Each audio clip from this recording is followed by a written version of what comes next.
Bwe tweyongerayo nga tukutindiza egendo ly'eggwanga lya Yisirayiri, olunaku olwaleero tukuleetedde baminisita abazze bakulembera eggwanga lino okuva mu mwaka gwa 1948 okutuuka omwaka guno 2016 nga bano bawerera ddala 15.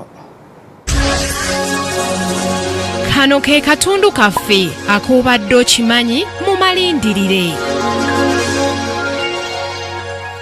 Yisirayiri yagenda egaziya mpolampola ensalo zaayo naye ng'erina obumulumulu n'emisiri okutuusa mu mwaka gwa 1979 amawanga gombiriri bwe gaasalawo okutuula ku mmeeza emu okuteeka omukono ku ndagaano ey'emirembe okukomya obutabanguko. Mu kino Yisirayiri yaddiza Misiri olusozi Sinaayi ng'akabonero akalaga omukwano wamu n'okuddiŋŋana. Mu buufu bwe bumu, Yisirayiri ne Palestine bateeka omukono ku ndagaano ey'emirembe mu mwaka gwa 1993. Endagaano eno teyateekebwamu maanyi, yali ya munguuba ddala nga kino kyaleetera olutalo okubalukawo wakati w'Abapalestine ne Yisirayiri olwafiiramu abantu 1000. Newankubadde pulezidenti yabeera kamalabyonna mu buli ggwanga si bwe guli mu Yisirayiri, anti ssaabaminisita yasinga amaanyi era yatwala obuvunaanyizibwa obusinga. Lwe luno nno olukalala lw'abassaabaminisita 15 abazze bakulembera Yisirayiri. David Ben Gurion ono yabeera ssaabaminisita okuva mu mwaka gwa 1948 okutuuka mu mwaka gwa 1954. Yasikizibwa Moshe Sharet okuva mwaka gwa 1954 okutuuka omwaka 1955. David Ben Gurion yaddamu okulonderwa ku bwa ssaabaminisita mu mwaka gwa 1955 okutuuka mu Juni w'omwaka 1963.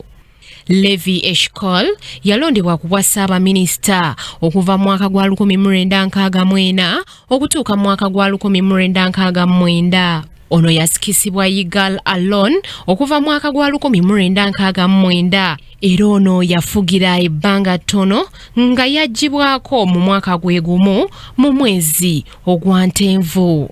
Golda Meir ye yaddako mu mwaka gwa 1969 okutuuka omwaka 1974. Yitzhak Rabin okuva mwaka gwa 1974 okutuuka mwaka gwa 1977.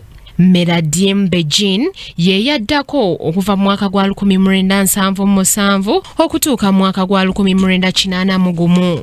Yitzhak Shamal mu Oktoba w'omwaka 1983 okutuuka mwaka gwa 1984. Ono yasikizibwa muganda we Yitzhak Rabin okuva mwaka gwa 1992 okutuuka mu Novemba w'omwaka 1995. Shimon Peres ono yalondebwa mwaka gwa 1995 nga yafugira omwaka gumu gwokka n'aggyibwako mu mwaka gwa 1996. Benjamin Netanyahu ye yaddako mu mwaka gwa 1996 okutuuka mu mwaka gwa 1999 era ng'ono yaggyibwako n'asikisibwa Ehud Baraka mu mwaka gwa 1999 okutuuka mu mwaka gwa 2001. Abalala mwemali Ariel Sharon okuva mwaka gwa 2000 okutuuka mwaka gwa 2006.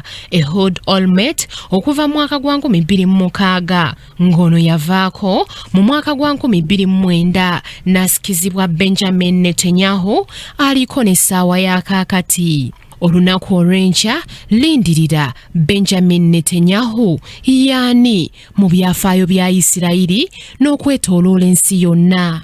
Samali Kisache, Kingdom TV, amalindirire.